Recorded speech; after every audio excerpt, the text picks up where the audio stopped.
You're not familiar with the fact that you guys control for everything of from all the podcasts? things I've heard you say out here, that might be the nuttiest. Scott, Republicans are frustrated. They feel as though the media has been out against them. That's why I believe that ABC ended up folding, because they did not want discovery to take place. Yeah. That there's no other reason. Let's go. Trump is suing that outlier poll.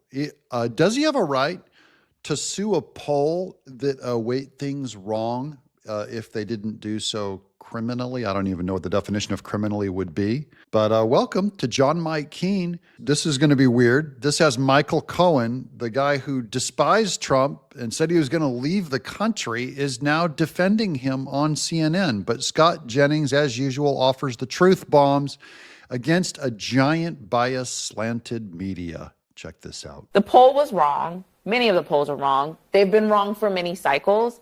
But it's not like this is the only thing that has been said in the news from either side that is not true. I hate to say it, but Scott is actually right about this one. I hate to say it because Scott and I very rarely agree on anything. He's right. He's right. He's right about this in the fact that sloppy journalism, sloppy polling. Ann is one of the best pollsters in America. Nothing Ann does in her polling is about psyops or partisanship or attempts to influence the debate. And the fact is that President Trump referred to it, a poll came out right before the election. Yeah, polls come out right before the election because that's what people like Ann measure. Ann polls all over the place, but she's best known for her work in Iowa, where she lives. She does the Iowa poll. And what they did, look, I was the recipient of more than 100 lies. That's Michael Cohen, who testified on behalf of Stormy Daniels in one of the Trump trials. He lied on the stand. He was nailed for lying on the stand. His lawyer produced a document that cited cases that didn't exist because Cohen apparently used AI, ChatGPT, to generate cases, and it just randomly put in cases that didn't exist that he tried to use to sustain his court case. So he's known as like a serial liar. Now, that said, he claims that the reason why he agrees with Scott Jennings, who's saying that this poll may have influenced the election against Trump, is because the media has also told lies about Michael Cohen. Just because Michael Cohen is also a liar doesn't mean that the media can't also tell lies about him. And I understand what Trump is doing in terms of changing the way defamation cases are brought in this country. You may remember the allegations. I was in Prague, never been to Prague. I was in Czechoslovakia. I paid $10 million to Kompromat. I have a house next to Putin in Sochi. None of this is true. On top of that, there was another one that came out as an example where I allegedly was paid $400,000 by Poroshenko to create a meeting between him and Donald Trump during the presidency. That is also not true. So do you think it should be easier? You believe it should be easier? No, I think that media has to do their job. They have to actually, they need to get the facts right. But wait a second.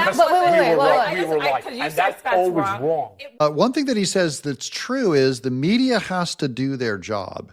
And the media has been lying and getting away with it.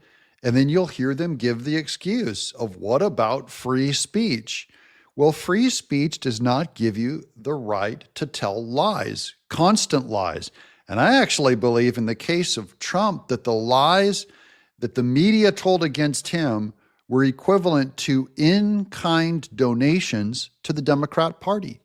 You know, it's like if you are telling lies against Trump and for Biden and for Kamala Harris with unprecedented positive coverage for them and unprecedented negative coverage for Trump, isn't there a monetary value to that? When that could account for all of Kamala Harris's votes might have only come from a lying media. It could be that she would have lost by even more if people actually told the truth. So isn't he making an interesting comment on this one poll that came out? It was like outrageous points against him. He clearly won Iowa by 9 points. He won it by 9 points in 2020. He won it by 9 points in 2016. And suddenly they're like saying that Trump is down. This is the same methodology that I have had in place going back before 2008. So it's been tested any number of times. Right during the election, trying to help Kamala Harris. Was it illegal? Or is it illegal, or is it merely wrong? Scott, how many campaigns have you done? I've done 100 million, and probably you have too, right? Every time you get a bad poll, are you supposed to sue the pollster now? Just because a poll ends up being wrong in the sense that it doesn't match the election results doesn't mean that Ann engaged in psyops or is a bad pollster. Some polls just end up being off. That's the nature of beef. Like 1 in 20 are just off. It's not about the poll. It's not about the poll. But look what happened. It came out from a person who has a lot of credibility. Virtually every single panel I was on for the last week of the campaign led with, well, look at this poll. Oh my God. Let's show the poll results for those of you who haven't seen it. It shows Vice President Harris up by 3. And Ann's previous poll showed the race closer than most polls, but not with the vice president ahead. So, Ann, your phone exploded and your email inbox exploded more than mine did. But this has been the talk of the political world. Right, so it wasn't the poll. It's the second, third, and fourth order narrative. Listen. The number. I'm sorry. And it's just speech. So what? So what? It's free speech. What about Scott? I mean, what about free speech? I mean, I thought that this was the Republican Party of say what you want. Let's debate it in the public square. Like, let's have the conversation. Now let's only have the conversation if you're 100%.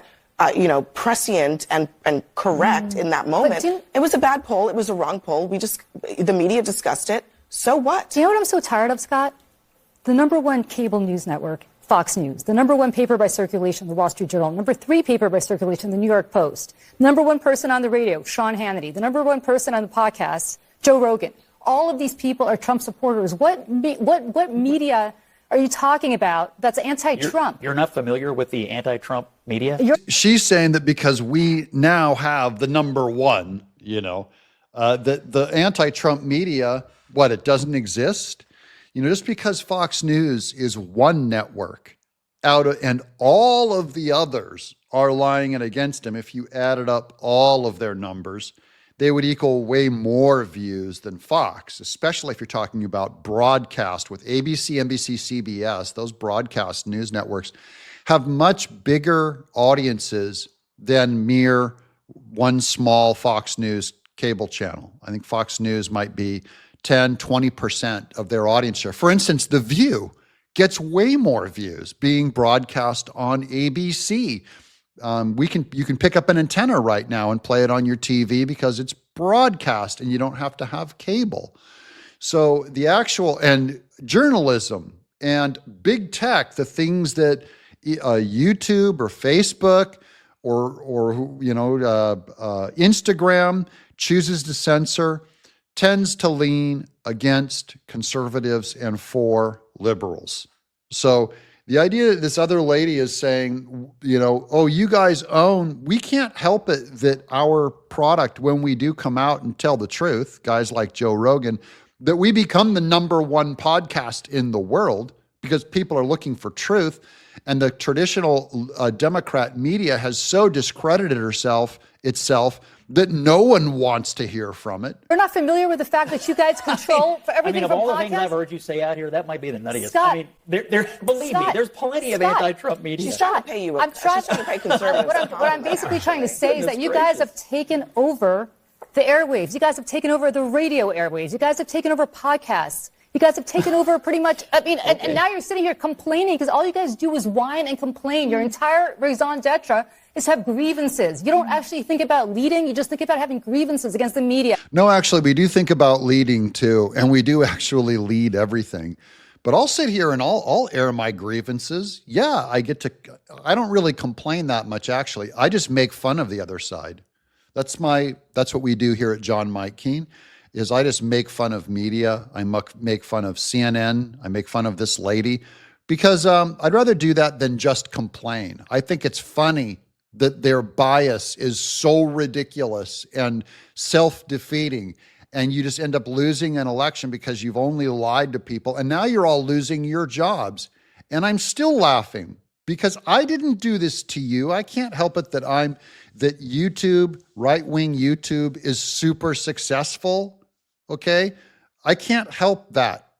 I can't help it. that you guys lie and you're terrible at what you do. And we're really good. And the audience likes what we do and doesn't like what you do. I think that's funny. Republicans are frustrated. They feel as though the media has been out against them. Some of that is social media, some of that is influencers, some of that is just false narratives. And I think that this poll was just sort of the final straw, and people felt like it was somehow deliberate. That there was a deliberate attempt. That's the word of the day, deliberate. What happens when it was deliberate? That's the whole point that Donald Trump is trying to explore right now. What happens when that deliberate fake poll comes out and does actually alter? Now, by the way, you forgot about X, you forgot about Truth Social, Thank you. Yes, and so thank on. you. But what happens when it is deliberate? And that's why I believe that ABC ended up folding, because they did not want discovery to take place. Yeah. There's no other reason. That Iowa poll did damage and that people need to pay for the damage that they do against a candidate. My only question is, I don't know if that Iowa poll was deliberately against Trump. It happened to be against Trump. The lady claimed to use the same criteria in all of her polling. This is the same methodology that I have had in place going back before 2008. So it's been tested any number of times. That suddenly turned against Trump. And a lot of people are accusing her of taking a payment from the Democrat Party, and that's why she changed her poll numbers. That I'd like to see some proof on. What do you guys think? Did the Iowa poll take a payment? I agree, if she took a payment from the Democrat Party, yeah, Trump would have a case and she should be sued. But they're going to have to, that's what Trump's going to have to prove with this poll and the Des Moines Register. He's going to have to prove that they broke their own rules to fake the results. And that requires evidence for him to win. I'm John Mike Keene.